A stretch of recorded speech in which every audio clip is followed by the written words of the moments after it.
Have you ever walked into a business and just felt like, wow, this is not your typical place? Because every detail, every interaction actually matters to the team that's there. That's exactly what Drew and Christian and all the Empire team have created at Empire Barbershops in Hercules, California. Empire has redefined what it means to be a barber. Not just creating stunning styles, but also building a thriving community through what they call the Empire Effect. From hosting events that bring people together to mentoring other young barbers, Drew and Christian are more than business owners. They're community builders, and their commitment to setting a high standard for quality is putting them on the map. Stick around as we dive into how Empire Barbershop is creating a legacy of its own right here in the Bay Area. Ready to get inspired? Let's get into it. Welcome everyone to the LFG show. We are on episode number 5. Fever. Yes, sir. Yes, sir. So once again, we have yours truly, Mark, here, your host, along with Charles motherfucking Tagai. What up? What it do? And, before we get into introducing, two very special guests for the show, I just want to preface this by saying we have two individuals who are very hardworking, amazing men in the space of being a barber and running their own barbershop. So, I've been friends with Drew for a long time, almost 20 years going. And also, Charles, you have a special relationship with Drew as well, right? Yes. Drew was my first friend in high school, and we have not stopped rocking since. Dang, okay. Amen. So would you say you're BFFs? FFFs. BFFs. Forever, ever. Dang, I'm a little jealous, but no, to be honest, it always has been like Drew and Charles and Drew. They've been tight for so long over the years, and it was just meant to be that our paths cross once again on a podcast on the LFG show. But before I get into too many details and get too excited, I just want to go ahead and introduce to you guys Drew and Christian, the owners of Empire Hercules. Let's go. What up? Thank you guys for having us. What they do? Appreciate this opportunity. Thanks for having us. And I just wanted to point out a little bit of a change of scenery for Mark and myself, because we are actually in the shop at Empire Hercules rather than our office. You guys are doing a house Thanks call. for having us. Yes, a house call. House call. Like, y'all are really just that special. We need to come out to you guys to record this. But, just for all the listeners out there and all the viewers, check out the background. Look at all the hard work that these two put into their shop.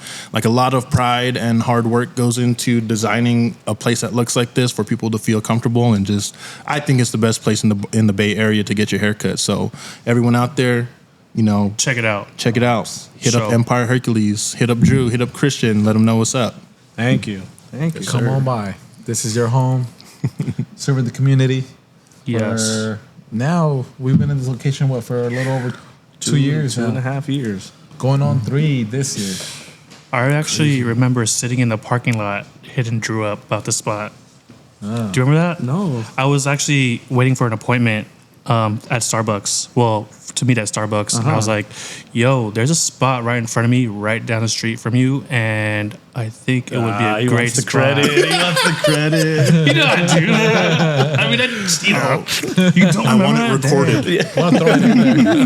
Let me throw it in there. Yeah, what kind of All BFF? major platforms, including Apple, Spotify, Google Podcasts. Charles Tagai found this spot. Just for the record. Just kidding. Just for the record. I mean, I can't believe I don't remember that. Now I'm rethinking all those Fs. Yeah, maybe just BF now. Let me take one F off. Chill, bro. Too many It has Fs. to be at least 2 Fs, not one. People will read that wrong. Yeah, I feel it. But yeah, guys, so, just to get into the podcast here, I was thinking to myself this week, looking forward to our episode here with Empire Barbershop. And I just thought to myself, like, what an amazing way to turn like a passion of yours into a business. Regardless of whatever it is, whatever your passion in life, whether it might be music or cooking food or, cutting hair. There's always a turning point where your passion turns into your business. And I personally look up to people like you guys as inspiration for being able to turn a passion into a business and a successful business at that. So, let's just, speak on that a little bit. At least when I thought about interviewing you guys this week, I thought like, man, how amazing would it be to just get you guys' thoughts on how you went about doing that? Changing, turning a passion into a business. That's a very good way to put it, because sometimes your passion is not going to be what you're going to be doing every day.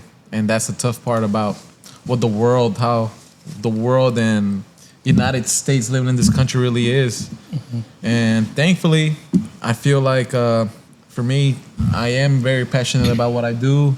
I love cutting hair, and one thing about cutting hair is as soon as that clipper turns on, everything else turns off. Hey. And that's one thing that I just continue to feel as I cut. And one thing that I fear is the day that I turn it on, and if you don't have that passion, I'm like, man, that could be very scary. But sometimes whenever I have like the hardest day at work or personal, turning on that clipper just shuts everything down, and it's definitely a blessing to be able to do that. And I sometimes, not even sometimes, cross that off. It never feels like this is work. This feels definitely like a hobby. And a great friend of mine told me one day, he's like, man, cutting hair is like your favorite sport that you like to do when you were a kid. Playing as a elementary, middle school to high school, you play your favorite sport. If it's basketball, soccer, baseball, whatever it is, you're passionate. You want to be a professional. You want to make it to the NBA. You want to make it to the top league in soccer, etc., right? And I think for me, cutting hair, it's kind of like my sport, soccer. I play soccer myself. And once I come into the pitch, which is a barbershop, you forget about things. And the same thing with soccer. You being in the soccer field, you might forget about everything. You might forget about everything those 90 minutes, because that's how long the game is. Right. So hopefully I didn't overdid with your answer. I'm that jealous, man. That was beautiful. How do I follow up? Could just speak from the heart. Nah, but I wholeheartely agree with Christian, man. He hit it right on the head about everything, with what we do, behind the chair. For me, it's, I share that. It's therapeutic. We're in our element, doing what we love. I think we have the ability to make someone feel confident about themselves, feel good about a fresh haircut, all because of our doing. It's the artist side of us comes out. We're helping people, for special occasions, whether it's a wedding, a job interview, meeting your potential in-laws for the first time, whatever the case is, but. It's a beautiful thing, in this trade that we have, and, that's motivating for me, especially every day. And then, the plus to that too is, catching up with all your friends and your family when they get to see you. It doesn't feel like work, most of the time, because I get to catch up with them, for, it might be an appointment, but, that's our time to just bond, talk, whatever, let it all out. Whether it's once every 2 weeks or once a month, that's the dope part about it. Yeah. I'm not gonna lie. I, now thinking about it, am jealous, because I actually talked about it in the previous episode, where one of your money-making revenues should be something where you're having fun, and you guys do that, and you provide so much more for the person in the chair. I'm not gonna lie. Every time I come in here, there's a different confidence that comes out when you step out of the chair, right? And I'm pretty sure I can speak for every person who comes out of the chair. You come out feeling like a new man or person, right? Exactly. Definitely. Sure. And I look at it too. Like, I come here, to Empire Hercules, and I get cut every single week, and that's like my time away to just reconnect with Drew, or sometimes I just need to reconnect with myself and just, feel like, I'm just renewing myself for the week. So I personally look at it like, I'm not coming here just for a haircut. Like, I'm looking for a whole new reset on my week to get myself like going again, getting back into business, and, something about like the routine of getting cut every single week, man. Like, it's just part of my life now. Yeah, for sure. I mean, I have a question, Mark, for you, because I know when my cut is because I'm here every week too. When is your cut? My cut is on Wednesdays. The mid hump cut. Okay. But I was lucky enough to have Drew always be my guy because he would move and shift a lot of things around so I can make my cut on a weekly basis. And that is one, like, you know, not because he's just my friend, but I think he would do that for like a lot of other people, to be real with you. That's how it works, right? I mean, it's a relationship, right? It goes both ways. It's a two-way street. I mean, you guys are coming out here to support me, and, you know, I try my best to accommodate your guys' schedule, you know, because that's how much I care about not only our relationship, but your business. You know, I value that. And, you know, if you know, I wasn't available, you know, then it would be harder for you, and you might be tempted to want to go somewhere else, which is understandable. But, you know, I try to go out of my way to make sure, you know what, let me double check the calendar. Let me see what other days and times I can get you in. Because, you know, I like to do that for my clients. You know, I want to make sure that they're coming back, you know, and they're happy with the service they get. And, you know, this is a lifelong network that I'm looking at.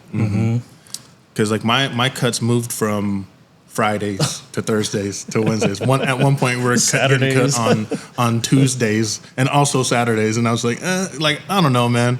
I'm always changing my schedule, but just to have someone in my corner to just take care of me, like I never even thought one time of going to another barbershop.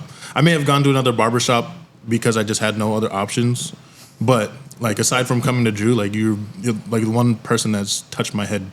In a good way. Pause. Hold on. Which head? We still talking about haircuts here? Nah, bro. That's one thing that I could see, and I see you guys here every week. Yeah. And that one barber I gotta give props to is Drew, man. This guy got that thing on clockwork. You guys have if you guys go anywhere, if you guys see a clock on a wall, they got the numbers 1, 2, 3, all the way to 12, right? And that thing will never change. This guy's clients on clock. Yes. They never miss, and Drew's always on time. Drew will finish the haircut from, you know, just the way we started. We have a recipe, an Empire recipe, the way we, you know, serve the plate, the way we serve the meal to our clients, which is the haircut we're talking about. We're speaking in similes and metaphors right now, but that's one thing we do. We have a way of doing it, and, you know, sometimes we have a book that we look at and like, man, we have to be sharp today. Like there's 20 minutes, 30 minutes here to take a little break to eat, but you already know this client. It could be a 45, 30 minutes. It could be an hour-long client. You already know. You know how to map it. And Drew just has that shit to the T. And that's one thing I admire about barbering. I mean, I might serve it up to you too, because I've watched you grow in this game too. Oh, So you know what I yes. mean? Like I've been with Empire since it's opened. I saw you come along. I've also seen all the hairstyles you've been through.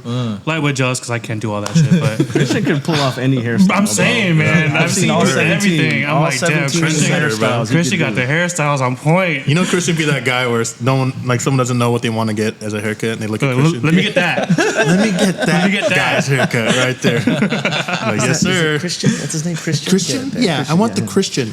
It's funny that y'all say that. Trendsetter. There's days that I don't get a haircut for like 2 months, and clients come in, they're like, I like what you're doing. I'm like, bro, I ain't doing my hair. I ain't doing nothing. This is grooming spray. This little spray, and I went like this. So we said 2 months, just grow it out 2 months. Every 8 weeks. 8 weeks. 2 months. It'll look like this. Oh, yeah, he does it. He goes through it for 2 months, man. If I go 2 months, clients will look at me like, is everything all right? If I go 2 months, people are like, excuse me, Mr. Pacquiao? Yeah, bro, it's not a good look for me, bro. I actually really need a cut every single week. Same. Yeah. I did the whole COVID no cut. Ooh, And, did many. And that was it was a different person. My sister was making fun of me, called me Uncle Fester. But yeah, I did it. Had to go to no cut. Like, yo, I support Empire. No cuts. Y'all asking for a cut? Y'all need to reevaluate your lives right now. COVID did it, man. You know, that's a whole other topic. We could talk for 2-3 hours. for man. sure, man. That's crazy. Because you guys actually opened up over here right before or during? COVID. During. During. Yeah. Okay, yeah. Dang. This was towards, I believe, That's right, during. Like a month after maybe we started, right? Yeah. Or I mean, we opened up at the end of 2020, but I remember. And then- the build out was probably Yeah. a month after COVID hit. I remember 2019. I think our goal was to open up March, April, I think Easter was Maybe like May, Easter the was the goal originally. I want to say. and we got hit with March COVID. March hit, and then they said 2 weeks you guys will be off. And I'm like, oh, cool, I'll take a vacation. Next thing you know, That thing kept going. Two next two thing years. you know, Yeah, next thing you know, I was looking. yeah. You wouldn't have nowhere to be anyway, except Zoom calls. I worked in healthcare, so I still had to come in. I'm like, "Damn, Drew, can you just make it an exception, bro?" One of those guys, huh? I was stuck, bro. For us, healthcare, we had to report to work. There was no days off. Facts. You guys should have got like a little bit more, not a little bit, for for real. sure. Like a raise. A raise, even Raise bonus, something. Raise. COVID bonus. a raise is not good facts. enough. Yeah. A COVID raise. Yeah. There we COVID go. raise. EDD raise. Shout out to all They the should've just let hospital us and take healthcare off. workers. Right. Shout out. Yeah, for For real. real. Appreciate that. Nah, bro. But yeah, I All would have the been down frontliners. if they just let us go home with 2 weeks of pay. I would have been juiced. I would have been all right, cool. Yeah. But no, it was like come to work. Like, wait, we don't even know what COVID is. What is this? Hold Yeah, up, I got We're it. not sure, but you still gotta come in. It's like, Tell those Corona jokes. Like, yeah, I got that Corona. I've been drinking Corona. yeah, I like Corona. Yeah, I love it. But man, yeah, it was a crazy time, man. But just to see your guys' resilience of making it through, Yes. opening a shop during a very tough time, not just for yourselves, but for the entire world, and for you guys still to follow through and open up your shop, just shows your guys' resiliency and really your passion. Because if you're not passionate about what you do, I can tell you, like a lot of people like backed out of what they wanted to do and their goals and ambitions for 2020. And they would be like, no, you know what? Like, we're not going to open this anymore. Fuck this. Like the world's messed up. We're just gonna put our money back in our pocket. But to see that you guys followed through, you moved forward, and looking back like at the shop now, like it's 2023, like 3 years later, you guys are thriving out here. And Chairs full, always. yeah, and I just give you guys props for Yeah, not for giving sure. up on that Thank you. mission. For sure. Yeah. So that brings me to a next question, and this one's actually going to be for Christian. So earlier you were talking about, how you turn on the clippers and the world kind of tunes out and you're just kind of in your zone. Like, talk about like the mindset that it takes for you to just sharpen your skills. Like we all know that you're an amazing barber, but maybe it wasn't always like that. You had to grow into it. You had to learn your skill set. You had to build your skill set and grow. Like, what was that experience like as you came up through the industry? That's a very good question, and I could answer in so many ways, and I don't want to answer in give you the wrong way, the wrong answer that's going to lead to a whole different question you haven't even asked. It's okay if it does. But no, I when I was getting haircuts, I remember getting out the shower. You look in the mirror, and I remember putting a little gel that I would get, and you saw 2, 3, 4 hairs that maybe they would forget to clean up when I went to get a haircut that same day, and it was always one person that could always get it right, and that was Adriana at the beauty salon I grew up going to. Adriana Beauty Salon, man. She was amazing in what she did. And I think one thing that I really remember from sitting down in her chair was whatever I would say, she made me feel like she's taking care of it. Nice. And I think one of the things that barbers lack is that they don't make you feel comfortable in the chair, or they mad hear that you might request something and they're like, I gotta do that. I think the energy that we provide as barbers to our clients, they're gonna feel it and then they receive it a certain way. And just like you guys, if you guys sit down in another chair, you guys might just be like with the eyes wide open, like maybe the guy's not talking, but as soon as you sit down in Drew's chair, you can fall asleep on the chair, you're gonna get a great cut. You're gonna get an amazing experience. And I think, to me, having those little experiences with cutting hair, and I remember learning how to cut hair, that I started with clippers that my uncle left when he got deported to Mexico. He lived in the studio in the back of the house. He got deported. There were some clippers there. I think a year later, I picked him up, told my cousin, you need a cut. He had like a little fro going, and I gave him a mohawk, and I have no idea how I did it. But it looked good. But it looked good. It looked good? It looked good in a sense to me. I'm like, God damn, like A magic touch, boy. yeah, He asked for a fade. exactly. Man, he asked for a fade, but it didn't look. It turned into a mohawk. I remember that. He day. loved it though, right? He loved it. He loved That's what it. matters. That's exactly what matters. That's exactly what matters. He loved it. Yeah. His mom didn't have to pay for a haircut. You know, she saved some money. So I think my other uncle saw the opportunity. Like, I'm gonna save $30 if I ask Christian to cut my kid's hair. There it goes. And that's how it started. He's like, "Can you cut my son's hair?" And I'm like, "I don't got clippers. I cut Alfredo with my uncle's clippers that don't even work. Like I barely made through that haircut. It didn't work. It didn't work. Dang. The lever didn't work on those my first haircut that I ever did. Wall. And it was wall. Ooh, which Those are my Super first- Tabers? Super Tabers? I Man, don't even think they had a name yet, bro. Dang. that clipper was super weird. It was. Is it that was Walmart brand? Yes. Walmart brand. That's how we all start. And I did that haircut, and I'm like, this clipper will never work ever again. And my uncle's like, come my son's hair, we got clippers for you. And he had some, $20 clippers, went over there and did it. And I realized that I needed to maybe invest a couple bucks in order to give a client or a friend of mine a good haircut. But I remember during that time that I had no idea, no knowledge on how to adjust a clipper, how to fix a clipper, how to zero gap or none of that. I had no idea, and everybody will say like, you need a clipper that's sharp, that you can give a good hairline and this and that. So obviously you're chasing that everyone's talking about. And I didn't get that until eventually I bought my own clippers, and you break them in, and the more you use them, the better the feel, the more you understand it, and then it becomes an extension of your arm, that clipper. Yeah. You literally know how to mess with it. You know how to move. You could, you know it. It just becomes part of you. But for me, I feel like I learned giving bad haircuts. In the beginning, I was giving bad haircuts to my eye, I'm like, I try to give them a faded, and it turned into a mohawk. And the thing is, you fade, and then go in, and then turn into a mohawk. And that's how my haircut started looking in the beginning. And then I could have been like, it's fresh, it looks good, but that's me lying to myself. But in a sense, I looked at it, I'm like, that was not my intent. And the problem with sometimes some barbers is that they don't want to realize and admit, like, man, you know what, I need to get better. I did it wrong. Some pride. And, they got to push that to the side and look at it from a different perspective. Like, man, I do need a little bit of improvement. This guy is giving me advice. Let me listen. And I think, to me, thankfully, I had that eye that I had a high expectation on the haircut, so obviously it wasn't there. And that I just kept doing that. And thankfully, I landed in Empire, and I just kept growing by taking classes and listening to Drew. Drew was one of my mentors when I started working at Empire, working next to Justin. He was one of my mentors. Hey. Most importantly, Derek. Derek was the one that helped me out. Shout out to Derek. Derek, Titos. But I'm gonna ask one more time. Can you ask the question one more time?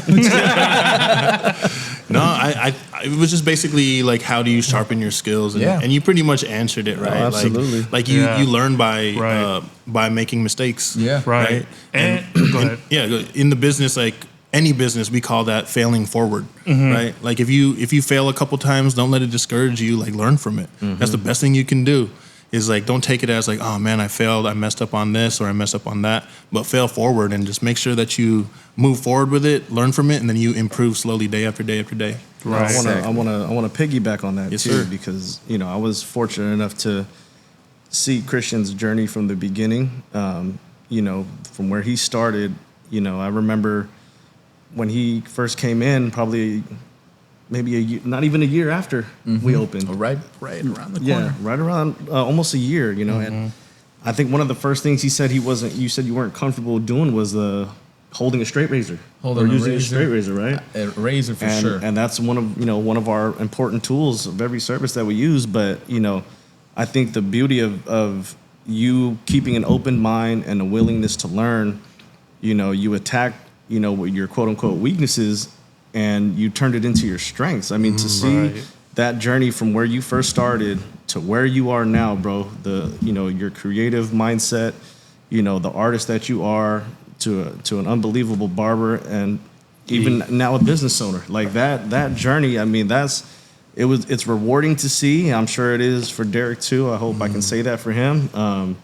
But man, like that's a proud moment. That's a proud feeling. All because of the mindset that you took in, and Right.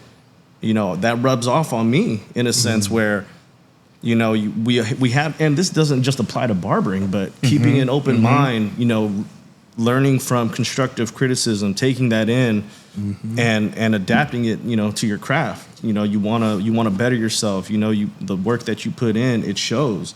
And it's a blessing, bro. And I can't say how proud I am of the man that you've become, bro. And I'm not just saying that; I mean that for real. Like you that was a moment. been killing bro. it since day one, bro. So Hell yeah. I'm glad you're on our team. Hey, thank you. That's a moment, man. And I think, something that I commend, Drew and Christian on is, what you just spoke on is it's across the board.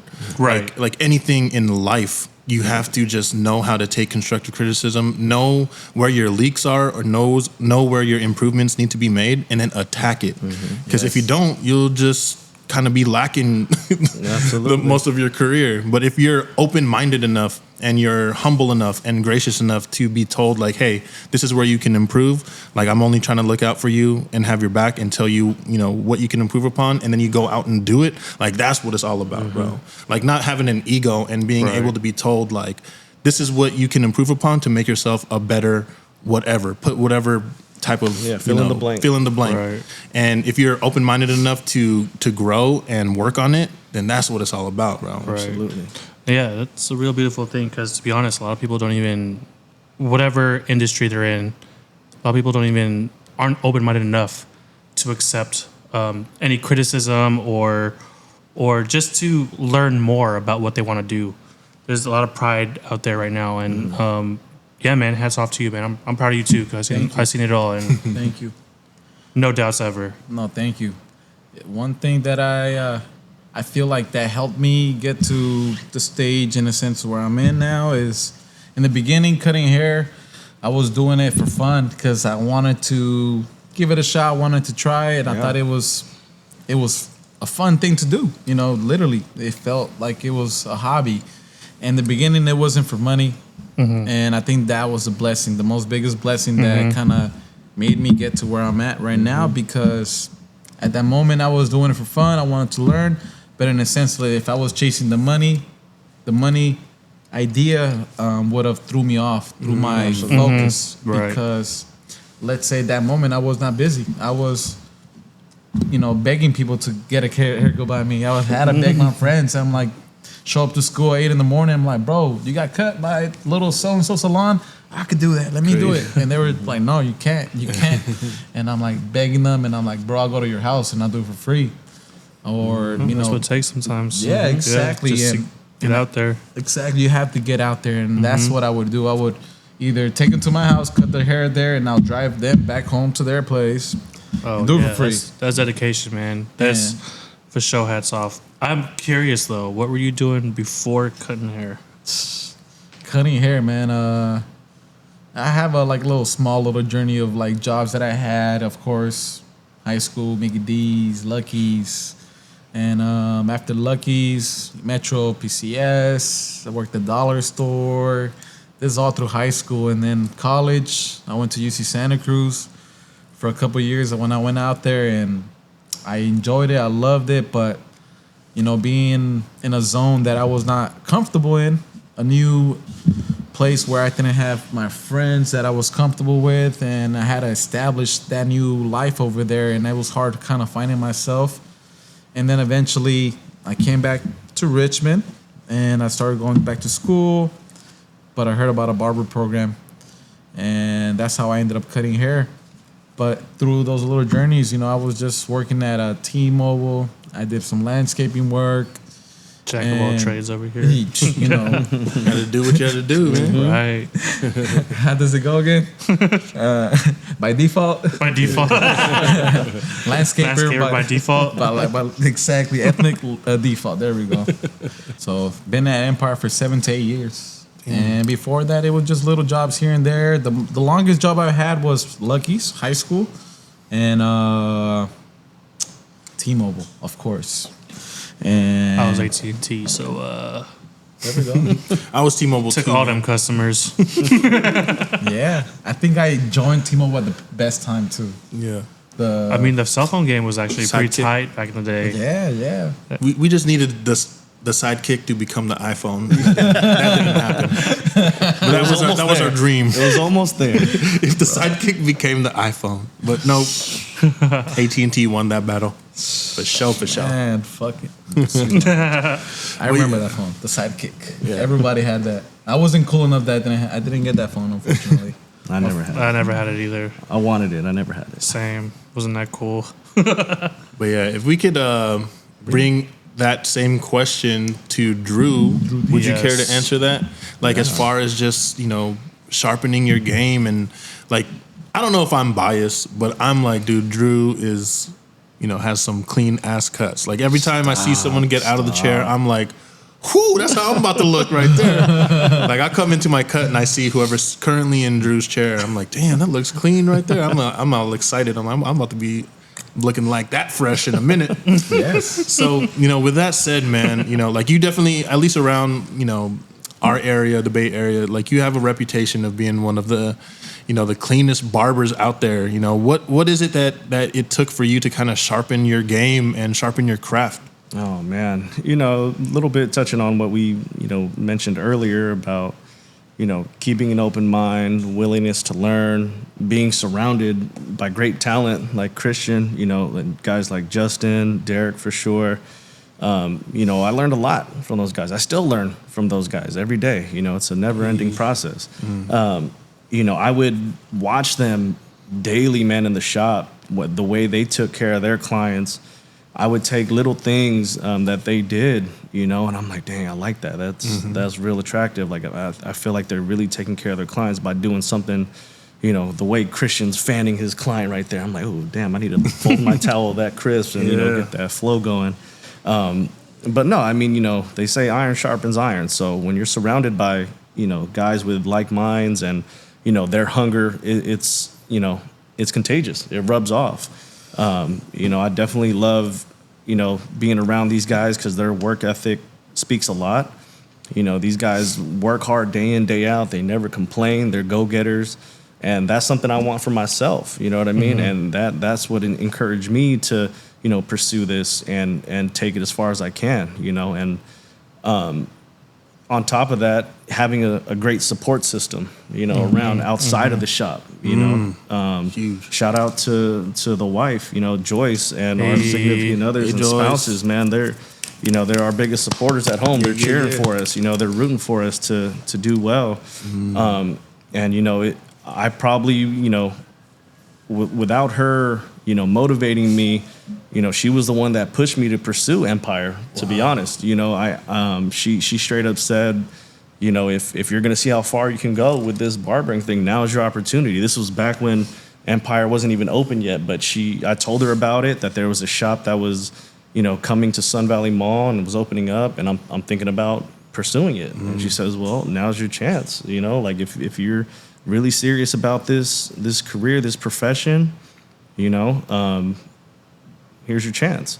And, I met with Derek, we had like a little interview set up, I was instantly engaged with what he was about, how he presented himself, how he was talking up what the shop was going to be about. That was all the things I wanted for a shop, all the things I wanted to be around. So he had a lot to do with, obviously, the beginning of my career and where it is now. But, we definitely have a big support system, everyone that roots for you, and, I'll even mention this in the beginning that, when I officially pursued barbering, I know my parents weren't fully on board yet. And that's not to knock them because they didn't really see the potential, but that's one thing that I definitely want to prove to them and others, that because I'm sure there's a stereotype for our industry or our profession that people have, that it may not be the most professional or the best for you as far as being taken care of financially, are there benefits, whatnot, but I wanted to prove to them that I love doing this so much. I'm going to show you it's going to take care of me and my family. I want, because that's how much I care about this. That's how much I'm willing to work for it. And, since then, it's everything's been a blessing, man, from being able to get married, pay for our wedding, have some kids, get a family car, all the above, all the accolades that come with it, man. But, when you believe in the process and you stick to the script, those possibilities, you can reach for sure. Damn. Sure. Amen, brother. Yeah. Damn. Like everything you said right there just ties into what mindsets are important in life. Like not just being a barber to kind of like break the barrier or break the boundaries of what other people out there set upon the industry. But a lot of things tie into that. Like you have to have that support system. Like you bring up your wife and the support that she gives. Like Christian, you too, right? Like how about your support system too, right? It's all huge because you're out here physically in the barbershop. Like you need to have an amazing support system back home taking care of things as well. And like let's just be clear, like this is just from me being friends with Drew. Like when you get home from barbering, like your job's not done. You still got to be a dad once you get home too. Exactly. So that's what makes me give you so much props of like you doing what you do is like you have to do so much outside of what you're doing here in the shop. Oh, absolutely. And you have to hold it down. And, it takes I think it takes special people to want to be able to push through and make that happen. And you and Christian are shining examples of the type of personality and the type of mindset it takes to be successful at being a barber and also going home and taking care of business also. For sure. No, and I'll add to that because, obviously I have 2 daughters now, Ari and Olivia. Hope you guys are doing well. If you're watching, go to bed. And Joy, she holds it down, with her 9-to-5 job and then taking care of the girls, holding it down at home. So for her to allow me to be here and to take care of business, that's motivating in a sense that I'm like, all right, cool. Now I know that she's holding it down. I'm going to do right by her. I'm going to do right by my business partners. I'm going to make sure that we're going to go out here and kill this thing. You know what I mean? Amen, bro. Yeah, props, because I don't know if a lot of people understand this, but these 2 right here especially, these guys work day in, day out. It's like bell to bell. Like, I don't know what the hours are exactly, but I'm going to say 8 to 8, 9 to 9, whatever it is, 12, 14 hours maybe. 8 to 8. That's still longer than most. You know what I mean? You got to drop out the girls. It starts as soon as we wake up. We clean up at the end of the night. Hats off, props, all that good stuff. Yeah, man. No, thank you. Like I feel like it's like the true definition of like the hustler grind mentality, bro. Right. Like you guys don't just do it every other day, y'all do it every single day. And it's not just at the job, it's like across the whole board of being, I don't want to say just of being a man, but being a person. So yeah, again, hats off. Oh, thank you.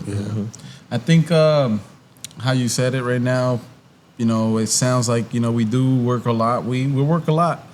But a lot of people would say, oh, you're working a lot because, you want to do something in your personal goal, personal, whatever. Just you want to be selfish or you're just trying to collect this for yourself. It's not that. We're here to show someone that's either hungry, either someone that's not really established in the barber game or someone that's not as knowledgeable with the techniques, with the tools that barbers have and all that. They may not be at the level that we are in, but one thing that we do challenge ourselves is that we do it for the people that work here.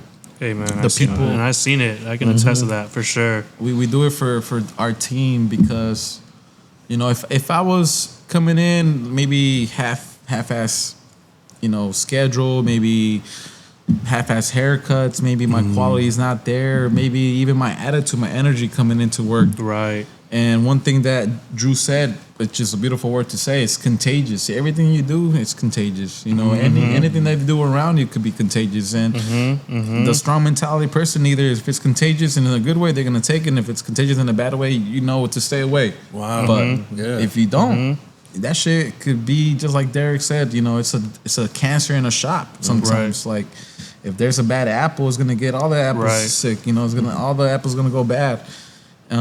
And one thing about me and Drew, we, you know, if the day that I'm tired, this guy's holding it down. He's answering the phone. He's checking people in. He's checking in with the apprentice. You know, he's checking in with the new barber that's licensed, making sure like, hey, the next one's here. Hey, you need help.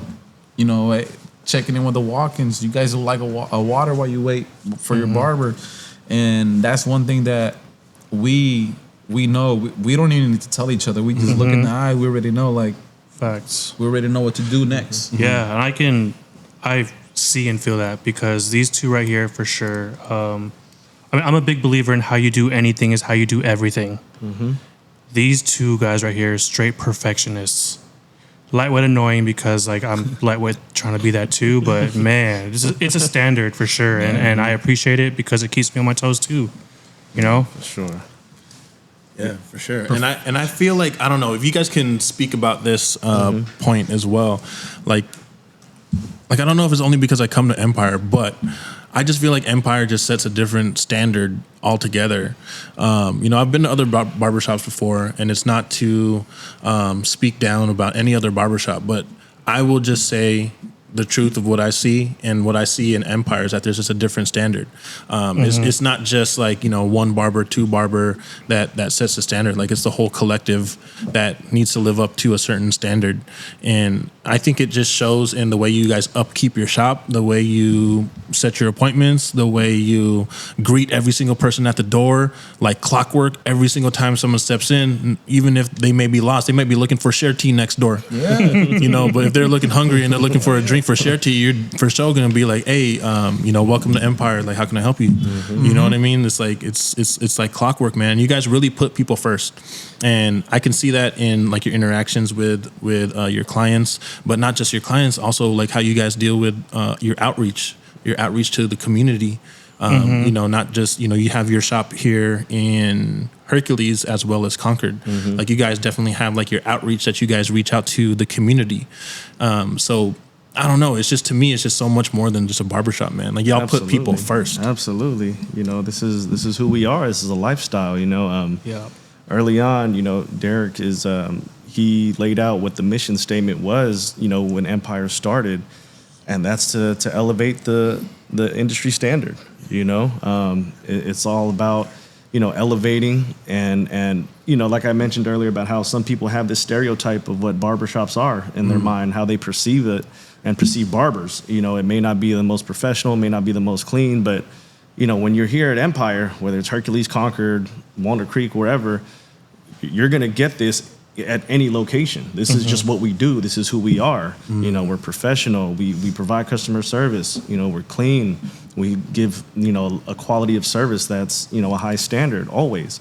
And, you know, it's not just, you know, about me and Christian as business owners, but we're trying to help pass that on to the next, you know, class of barbers or wave of barbers that come through, or anyone that comes through that want to be a part of Empire, because just the way Derek had passed it on to us and showed us, you know, the blueprint to, you know, be successful in as far as being at Empire, you know, we want to share that with everyone on our team. Wow. You know, a book that, you know, he gave me and Christian recently was, you know, Leaders Eat Last. hey, Right? And, you know, and you can interpret that however you want, but, you know, basically, you know, we're not going to be satisfied until everyone on our team is winning and eating. Wow. You know what I mean? So that's what it's about. You know, you could be an owner anywhere. You know, I'm not knocking anyone else out there, but you know, you can be out there, you know, just collecting your whatever from your employees or your barbers and be on your way. But that's not the stopping point for us or the focal point for us.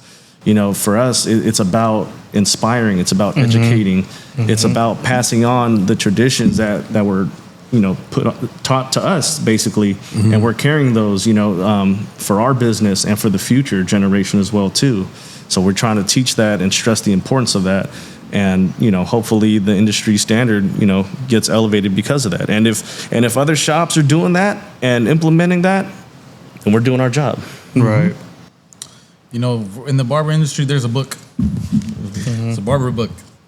And the barber book has a couple things, couple chapters. It could be a little bit of biology, a little bit of skin, a little bit of hair cutting, a little bit about tools. It's going to have a little bit of everything. And one thing about that book, if you read it, you have everything that we do in Empire. And that shit's the fucking secret. And I'm not, we can probably cut this shit later. But Right. it's the Bible for barbering. And I mean that in a respectful way. A lot of the things that we do is just literally off the book. And that's one thing that we do. We read the book in school if our teacher tells us to, but a lot of the things that Derek would preach and do at Empire and Sun Valley Mall when we were there, he would show us like, hey, fan the client. And literally, it tells you on the barber book that, you got to put the aftershave. And then, that fanning little technique is something that's refreshing. It's a little touch. Little stuff like that, it literally says on there. And one thing that I noticed that obviously from my experience getting haircuts at a beauty salon, it was not a barbershop. So I didn't know nothing about barbering. I went to my first barbershop sophomore, junior year in high school, which was pretty late for me. But it was a great haircut. It was a little different because of tools that they use. And I remember seeing a straight razor pop out maybe a year or two after already being in a barbershop. And that to me, obviously, was like a wow moment where I saw a barber pull out a razor and use it on a client in front of me, next to me, the chair that I was getting cut at. And I'm like, what the heck is that? Like, what is that? And then the barber was just so meticulous in detail, putting the client back and hit him with the razor. And I'm like, and I'm trying to ask my boy George, my barber that during that time, trying to ask him, what is that? And then he's like, oh, that's Tone. He's really good with the razor. He's the best with the razor. I'm like, man, that's dope. But working at Empire, the straight razor, the neck shave, all of that was like standard part of the recipe standard of barbering. Hundreds of years ago, like they used to shave. I read the book on there. It says a chapter that it's a little relevant, but like barbers used to be like dentists and do all of this. But if you take it even further back, apparently they used to shave like their whole body, which is hella weird. But the razor, all of a sudden, they just push it to the side. I feel like the last 30 years, maybe 20 years, they kind of retired the razor. And all of a sudden, with Empire recipe, it's a haircut for $40, $50, $60, whatever it is that you're paying, it'll include a razor. It's not like, I remember going to a barbershop and they would ask, can I get the razor? And they're like, oh, it's an extra 10, it's an extra 20. And I'm like, God damn. Like, is the razor what did the haircut? Right. Or, the clippers? I feel like I'm paying for another haircut. And then eventually working at Empire, every haircut was with a razor. And clients appreciate that because they never had a razor. And that's what gave them that wow, like that wow experience. Like, these guys got lather. You guys doing this and that. And it's literally part of the book. It's on the book. I just want to point out the importance of the standard, because that's not just for Empire. It's literally for every industry. Like, even in my industry in real estate, I'm gonna call some people out right now. Like, there's a lot of realtors right now who don't come dressed up to their appointments. Like, if you don't come dressed up, I'm about to eat that client up. Like, if you don't take yourself seriously or your craft seriously, who's gonna take you seriously? So the importance of having a standard and living up to it is huge. Yes, and it's not just you learn it and you do it, but it's not just doing it once or twice. It's consistently doing it every single day. You know what I mean? I think to have that discipline, to have that commitment, that's harder than just putting it on for once or twice just for show. But to do it and show up every single day, you're in the office or you're in the shop, wherever whatever it is. to do it consistently like that's the hard part. Yeah, so it's just mastering your craft day in and day out. And then, they say like when you do something over and over like 3,000 times is when you've mastered your craft. Yeah. So like Drew said, like that's kind of like the skill set that it takes to be a master at something, is do something great every single time with every single person, like clockwork. And then that way you won't have to ever, worry about the quality of your work. That's what a standard's supposed to do, is upkeep quality of work, like person to person, like interaction to interaction. Like that quality work is going to be there for each person, not just if you're a VIP or a very special person, but if you're just somebody that came into the barbershop for the first time ever. Right. You know what I mean? You're getting an experience at the end of the day, not just a haircut. Right. Absolutely. An experience. I think experience. That's the key right there. The experience. Right. Experience for sure. The haircut. Once they got the haircut, they know what you're gonna get. In a sense, a regular client already knows the haircut. But after that, once they already know that it's consistent haircut, they just want to expect the experience to be the right one. They don't want to come in. And I've done that myself, where maybe my personal life, maybe something happened that week that might throw me off, and I realized that my client don't care. Not in a way. There's some clients that might care, but the client don't care. He want to come in and get his haircut. He wants you to make him feel good. He don't want to hear my sorrow story. Maybe there's some that do, but I'm saying it from real experience, where I noticed that the client, his energy turned down, and he's like, "Damn, I didn't want to hear Christian's sad story today." It's fucked up my day. Yeah, because now I'm making him feel sad, or whatever will happen, or now he's like, "Man." And it shouldn't be like that, obviously. Right. We always preach to our friends that work with us, our barbers that work here. We're like, man, it's about them. Yeah, I don't care. I do care. I do care that you're going through something. So let's figure it out. But the thing is that if you're not established yet, you don't have clientele yet, the clients are getting that haircut experience, and they're getting the haircut. When they look in the mirror, haircut's the one way. If it looks good, they'll be happy. But if the haircut looks okay, not that good, and the experience was off, they're not coming back. They're not going to come back. Facts. And I think that's one thing that it's very important in barbering. It's the experience. Experience, The presentation, all the above. And I think you guys do a great job on how you guys come into the barbershop. You guys don't even go straight to Drew anymore. You guys go straight down on the line, say what's up to everybody. And you guys might even dab a couple clients that are getting cut while you guys come in. And I think that's one beautiful thing about how we have the shop. We all know each other, culture, family. And we are very close with everybody. I know half of Drew's clients by name, and I'm pretty amazed by that, because I only remember people's name if I ever write them down, like in paper or pen.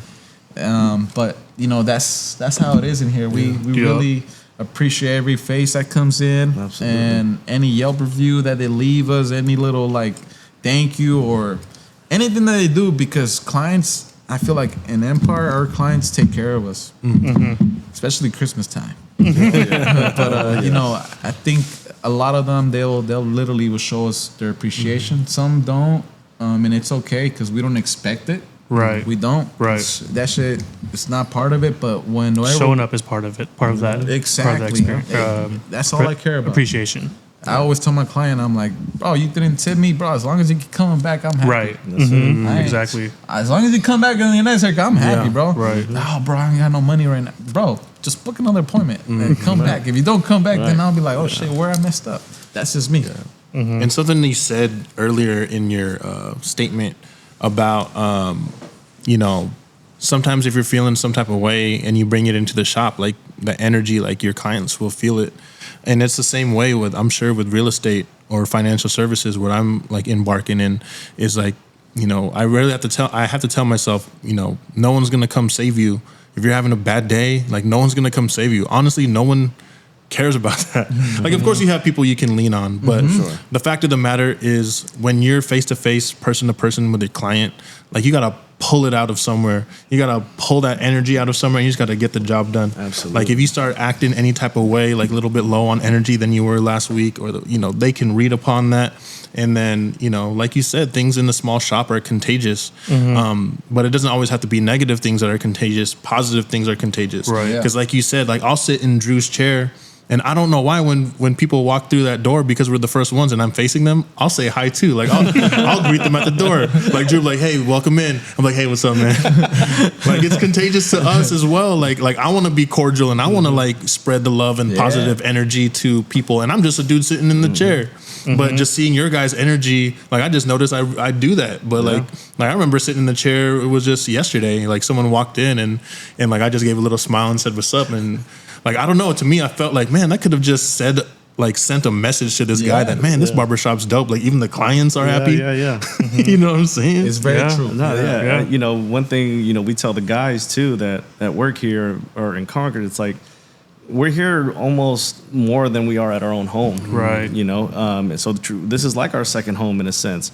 Are you just going to let someone walk in your home and not say anything to them? You got to greet them. Like they're coming here to see us, the least you could do is be cordial and say, hey, how you doing? Welcome in. It's not like you got to have a life conversation with them, but, at least acknowledge them, man, because I know from a client or customer standpoint, that type of engagement is like, oh, dang, they acknowledge me. Like, oh, okay, cool. Yeah. I'll even say it when I'm in the chair and someone else is sweeping up some hair after they're cut, and they say what's up. So I'm like, oh shit, what's up? Like, well, how you been? It is a different experience for sure.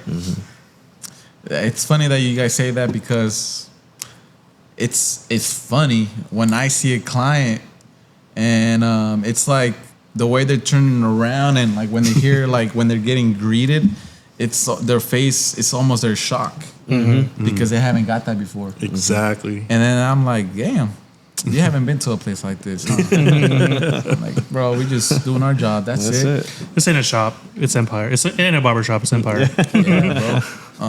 I've noticed it. A lot of clients, they'll literally walk in now and then they might turn. By the time they get to the door, they turn around 3 times because the next 3 chairs said, "Hey, you have a good day." Yeah, they didn't expect it, and they come back. First of all, they came in quiet, silent, and then they come back, and then the next haircut, they're like, "Man, what's up, man?" Thank you. Right. They come back more excited, and they feel more like home because we greeted them the same way instead of coming in the next time is different. It has to be consistent. Consistency is key. Yes. Consistency is key. This brings me to my next point, you guys. You guys elevated yourself so much about what we talked about tonight is about elevating your game to the next level, to the next, and to the next. And you guys are no longer simply just barbers. You guys are also business owners. Like let's speak about like what lessons or what do you find the most rewarding about now, elevating your game to being a full-blown business owner? Ooh, where do we start? I think, one of the biggest transitions, from going just behind the chair to being a business owner is, you got to wear so many different hats. For those of you who don't know, I'm considered the finance guy here in Hercules. I handle all the numbers. What a nerd. Hey, I'm in financial services. All right, fun fact. Can we cut real quick? Fun fact, though, before barbering, you were in accounting. I was. That's why. College graduate. He's my nerd friend. Finished school. From Sac State at 5'7". That's 5'7", 5'7", that was short, bro. See, I'm not a numbers guy. No, but yeah, continue. Sorry. No, yeah. I mean, I was doing accounting after high school at Sac State. Got my degree out there. I did it for a few years. But I always knew that cutting hair was something I always wanted to do. Yeah. So just because I switched, from accounting to barbering, I'm not knocking, that profession or that, that job because it's very important. But I just knew all along that I wanted to cut hair. I wanted to do something with my life and be a barber and obviously the bigger goal was to become a business owner one day, a shop owner. So, I think it's kind of full circle, going through that journey of accounting, and then here I am now, fast forward to being a business owner and, handling the finances of the shop.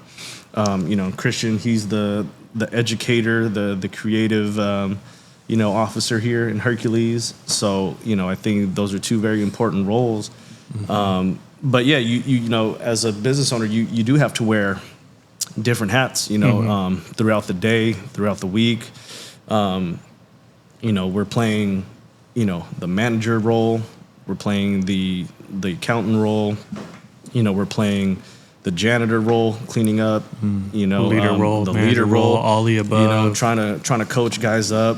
Right. We're answering, emails, Yelp reviews, we're still serving the public, so there's a lot that comes with it. So, I didn't get to see much of that just being a barber, but being a business owner, those are things you got to be more mindful of and be prepared to deal with. And, our time in Concord, I think, I don't want to speak for Christian, but I hope he agrees with me, but I think our time there and learning, a lot from guys like Derek, I think he made this transition a lot easier on us because we were faced with a lot of situations that we've never been in, and we had to figure it out on our own, or at least use our experiences as to how to solve it, right? So being here as a business owner now, it's been great, but yeah, you definitely got to wear a bunch of different hats at all times.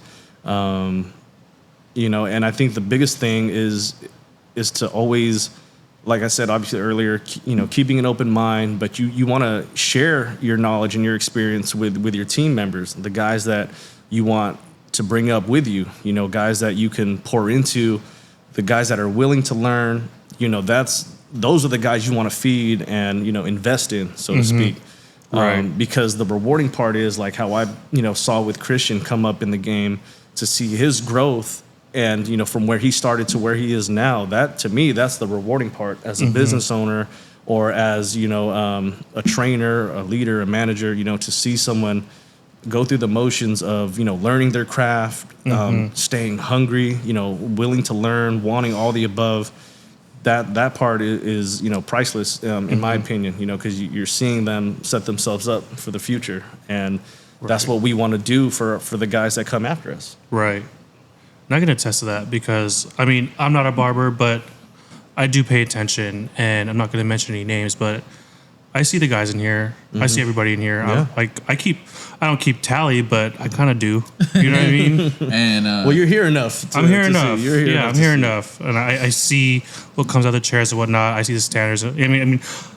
There's standards that I keep. Maybe it's because you're my BFF, and we are on the same page on that. But I do pay attention to what comes out of chairs and whatnot, and maybe it's just because I'm trained, because Drew's been cutting my hair since high school, and literally I haven't been to a barber shop since Empire, really. But being at Empire, you see the quality of work that we put out, so But it's a trained eye because of what we talked about, and what you see. Right, and shout out to your mom, because she'd always check my hair when you cut my hair. You know what I mean?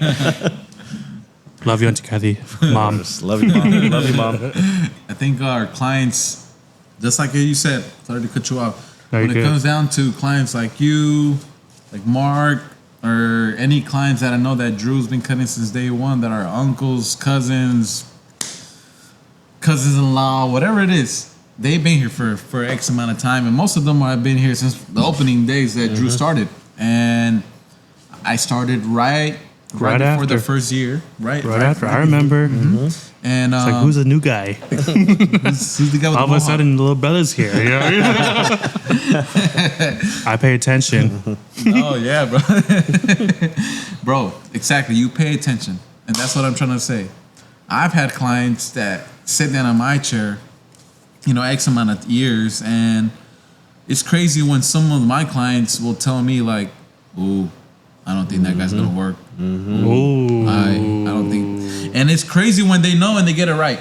They got that inkling, right? Like they just have that gut feeling. And what I'm trying to say about that is that our clients are so used to our recipe, our formula that we do, how we do things, the way we do things, all of that, that sometimes they'll know, like, okay, hey, has so-and-so... Something's a little off. You know, so-and-so, has he figured it out? Has she figured it out? Has that barber figured it out? You know, when clients ask me that, it's because they want to see improvement. They want that barber to They want them to win because they're part of the squad. Exactly. They're part of the squad, so they want to see them win too. They want to see them, you know, get to the level how I came or how Drew came, how Justin came. How I mean, like I'm saying, I've seen more than a handful of barbers in Empire grow, and I fucking love it.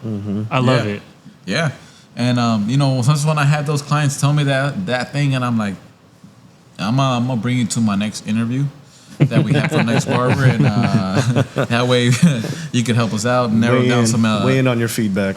And I think that's, and I'm saying that not to knock on any barber that's worked here, but because we always want to see them succeed. We always maybe too much we get on their case where we're trying to be like, hey, wake up, like get it fixed. But that's no fault to you guys because like that's a standard. It's a standard, and unfortunately, on any industry there is a standard, but not everybody in that industry could live up to it. Right. You know what I mean? Yeah. And I think Drew talked about it earlier, is like when D comes in and he shows you guys like, hey, like this book, read this book, or look at this barber book, like that's Bible. Like, Follow that's the law, Bible, right? But it's because I believe that D as a businessman understands replication and duplication, right? You have a standard in place so that you can replicate and duplicate. And if someone is not willing to duplicate or be replicatable, then something's got to change, right? Because if we're setting the standard for being excellent at what we do, and we're just trying to pass that on and replicate you to be excellent as well, but you're not trying to hear it. Something ain't vibing, right? And it's not like you guys set a standard just because you want to set a standard. You set a standard so that you can duplicate and replicate people, not only to be like excellent barbers, but also so that they can get out and be their own business owners in the future. And excellent people as well. You know, like I mean, I'm sure it's the same for you, Christian, but between mine and Drew's conversation, it's not just what's in the shop or what's in the chair. It's like I know Drew wants people to be the best of themselves outside of the shop. Right. And good human beings. Yes. And I 100% believe that's the same for you as well, even though I'm never in your chair. But I know you, bro. Like I know you as a person, and I know you definitely want the same for your peoples. Yeah. And clients or barbers that work next to me, man, you know, when it comes down to me, I don't hide nothing. No secret. I'm giving the formula as it is. This is sauce. And if it's any barber that wants to learn, any barber that works here or works elsewhere, you come here, just by walking in, you're going to learn some game. Right. Well, just by walking in, you're here for 2 minutes. And the ones that don't want to accept it, that be like, oh, they corny, oh, they doing too much. You ain't doing enough. You got too much time in your hands where you over here worried about what we doing. But I mean that in a respectful way. We do what feels right, what feels like what clients appreciate. And then again, I go to a restaurant or I go to shop at a retail store. If I don't get the experience, expect the same. Expect the same. And that's what I mean is like I feel like what you guys do here, you're setting up other barbers or individuals to be their own business owners someday, right? Like if you think you can just come into the system or come into the shop and just feel like you can just be, you know, change the game, mold it to who you want to be. You know what I mean? I think you're missing the point. You're trying to change the wheel. Like they may be trying to mold you into being your own business owner one day. Right. Yeah. Right. And you may be missing the whole entire point. Like, well, they're trying to tell me how to do my, like, that's not my style. That's not how I roll. But dude, you're missing the point. We're trying to mold you into being a damn business owner for your own future. And, you know, because that's the standard. And there's levels to it. You know what I mean? Like you can't just come in here as a new barber or a recently licensed barber and then expect to be a business owner the next week or the next month. Like there's levels to this, man. We try to teach you learn the basic fundamentals first. Show me you understand all that. Then work your way up to whatever's trending in the industry, or Right. so you can you can do each service without making a mistake or do it cleanly. Then show us your professional side, your customer service level. Let's see how that goes. There's levels to all this, man. And, this is a credit. Again, I can't give him enough credit, but to D, because he's shown all of us these things. And he's shown us by example. This isn't something that he just tells these guys. He's done it himself for years, longer than me and Christian combined. You know what I mean? So he's done it for a very long time. And he showed us the way, and we use that word contagious, and that's what it was for us. And I'm sure that's what he wanted for this brand, for this shop. And we want to do right by him to make sure that we pass it on to the next generation the right way. Right, because trends always change. Trends always change, but the standard is always the same. Exactly. There you go. Yeah, if you have that base standard, if you live off that base standard, then you're just always elevated, because at least you have that base standard to lift you up, right? So man, that's huge. So that brings me to I want to call it the episode question that we run into with each of our guests, right?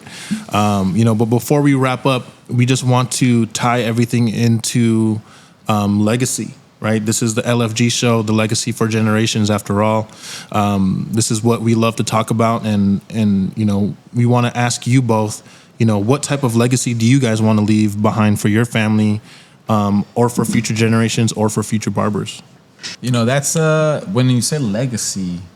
Can you break that down for me real quick? Every word. Man, legacy is just something that you want to leave behind. Like, of course, it doesn't always have to be money, assets. It can be a mindset. It could be faith. It could be religion. It could be family values, core values, a mindset. It can be anything you feel important. Anything you feel important. And legacy, obviously, you answered that beautifully.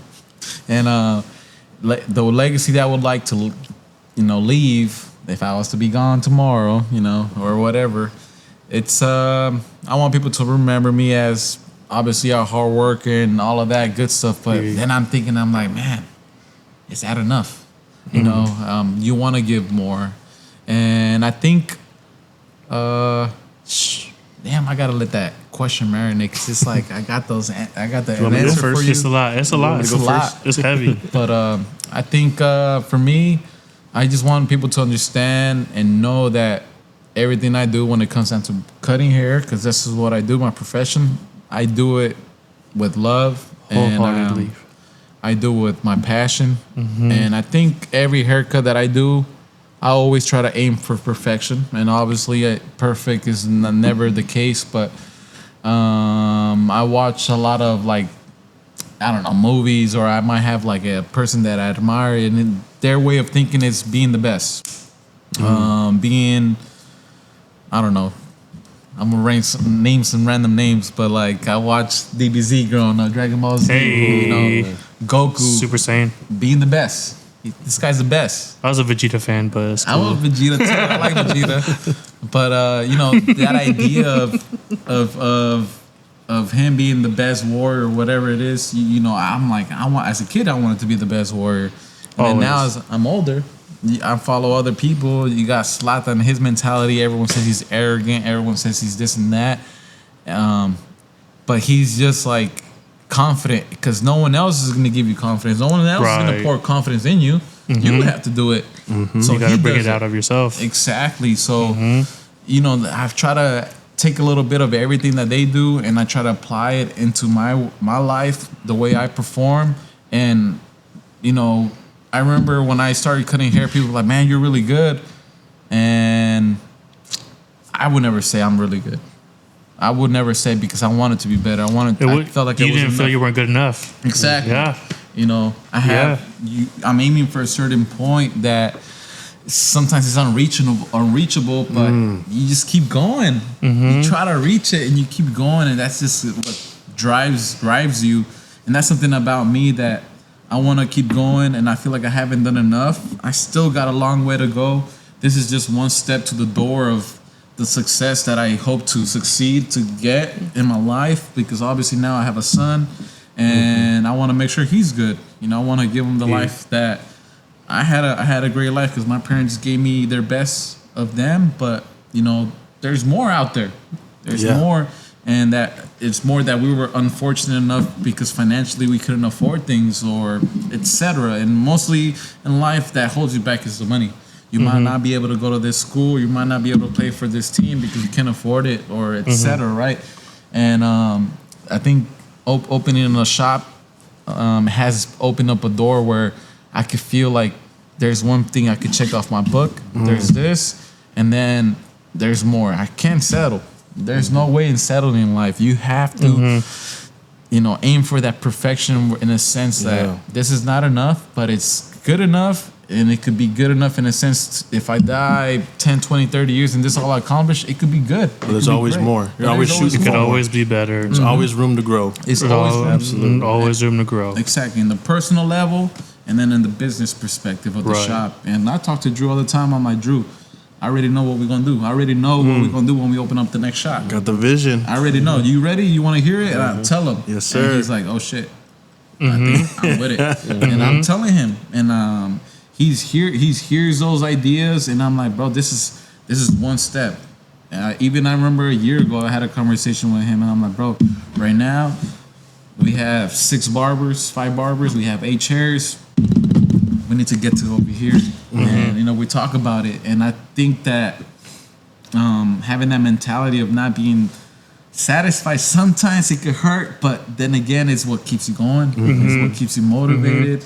And that's something about me that I'm just a hard critic on myself. I criticize myself a lot every day. And I think that's what just makes me want to be better the next day. Fucking perfectionist, I'm telling you, man. This guy over here, perfectionist. Hey, thanks for sharing, Christian, man. Appreciate that, Thank man. you, bro. The legacy you're leaving is a good legacy. I love hate you, teaching man. people how to I love hate you. perfect your craft, dude. Perfect the craft. Keep growing. Thank you, bro. What about you, Drew? Oh, man. You know, definitely when it's all said and done, you know, I want people to know that, you know, obviously, you know, we did things the right way. We worked hard for what we have. We didn't cut corners. You know, we followed through with everything we said we were going to do. And being a father, obviously, of 2 girls, you know, I want to leave them with as much as I can, you know, and not just a monetary reward, but, you know, the value of hard work, obviously, you know, chasing and pursuing your dreams. You know, I want them to know that they should be confident with whatever it is they pursue in life and know that they have a support system behind them, just like I did, you know, throughout my journey up until this point. You know, I want them to know that. I think that's very important. And, you know, for us, success is sharing it with the ones we love that's in our circle, and we want to see them become successful. You know, we want everyone on our team to be winning. It's not just about me. It's not just about Christian, but everyone involved inside the shop, outside, our friends and family. You know, we support whenever clients come in and, you know, they tell us an idea that they got, whether they're opening a restaurant or starting a clothing brand, or, you know, they got this new startup. You know, we want to support that. And that's what it's about, you know, for leaving a legacy. You know, we want to help however we can. We want to inspire however we can, and continue that. You know, that's something that's going to be like a never-ending process, you know, as life goes on. You know, I want to pass that on to my girls, and I want them to pass it on to their kids and so on, you know, because they'll have the blueprint, you know, just like it was shown to us. But, yeah, I think that's definitely something that's important for me to want to leave behind. Yes. Amen, man. Appreciate that. So, you know, just to wrap up the show, you know, before we wrap it up, we are, after all, doing this to promote others and to encourage other businesses to thrive and to succeed. So, you know, tell the listeners and viewers out there how they can find Empire Hercules. And also, do you guys have any upcoming events that people can check you guys out? You know, we did 2 events in the past, and thanks to Justin organizing those events, they were a success, and we're obviously going to do some this year. We're hoping that we have 2. We're already April, and last year we did one in December, and the year before that December. So I think our goal was to do 2 maybe this year, and events like we did last year, which was a showcase. We hope that maybe we could add a barber battle to make it a little bit more exciting, a little bit different, change it up. But the first 2 successful events, if you missed out, you missed out. I'm not gonna lie, I missed out. It's your fault. Yeah. Mark knows. It was a lot of Mark fun. was here. I missed out. Empire Showcase. I think I was out of town. Those were lit. I knew about it though. Hey, Mark had it popping in here. Jeff Benares, we're JB. JB with the Might sound. be, might be JB. Yeah. Yes, sir. Yes, sir. Well, shout out to the boy. I told him I was going to shout him out today. I told you. Yeah. You deserve it. And JB Benares, he came through. We had Mark, tag along. He went in and started taking over that DJ booth real quick and gave a couple shout outs to Mr. Tony. Yes, shout out Kiyoshi. That's a couple events. We did 2. We're hoping that we make sure we do 2. If not, we're going to have 1. And then, of course, any educating classes that we have, we will definitely have that online. At the moment, people always send inquiries about classes, and I always tell them, just let me know, and I could set one up, either if it's a personal one, one-on-one, or if it's a group of guys that work together at a barbershop. I always promote that on Sundays I can make that happen for them, and that's something that I would love to do. I've done it so far, maybe for just a couple people, but not enough to share the word that I have to give. You know what I mean? And that's always on the words: classes, education, and unfortunately, building a shop, having a crew that we have, trying to make sure that everybody's good. I haven't focused on educating and setting that time on the side, but it could definitely happen. So those are future events. Obviously, with Justin, we'll figure it out. We're gonna have one more showcase, but classes are always available. Empire Academy. If you go on our website, www.empire-barbershop.com, you could find it and see our educating information on there. That way, you can send us an email, send us what you want to learn, and we have a what do you call it? Curriculum. We Course have curriculum. We have different curriculums that could teach you in a sense of the level that you might be. Okay. I'm gonna be the one that could teach, and then we have Drew that also jumps in some of our classes, and then we all have Derek as well. So And the guys in Concord as well, too. They help tap in. Don't forget about them. Concord. In addition to the education, one thing that Empire is big on as well is community outreach. Yes, sir. We've been active, out here since we've been in Hercules, partaking in whatever events we can get our hands on, whether it's giving back to the community or just hosting a movie night at the park. But there's definitely going to be a couple of those events coming up. I know, there's going to be a couple big ones this summer. So be on the lookout. Follow us on Instagram, at Empire Hercules, and at Empire Barbershops. You'll see all of our latest activities, events that we're going to be doing. Book with us online. Christian gave you the website, empire-barbershop.com. Select any location. You'll see all our pricing and availability. You can follow myself on Instagram at Drew_DeGuzman, at C Chavez. Thank you guys so much for having us. This was amazing. Amazing. Thanks for having us. Amazing talks, man. Thank you. Yeah, appreciate your time. y'all. Yeah, and like I said, as far as legacy goes, like, these guys are really just doing their part to build up their family of business partners, and also their own family, and also the community. So if you guys can, come down to Empire Barbershop Hercules and show some love, that would be greatly appreciated. You will not be disappointed. Exactly. Come here for the experience, not just for the haircut. So with that said, peace out, y'all. That's a wrap. Love. Let's go Warriors. Let's go Warriors! Let's go Warriors! Curry for 3. From Alameda.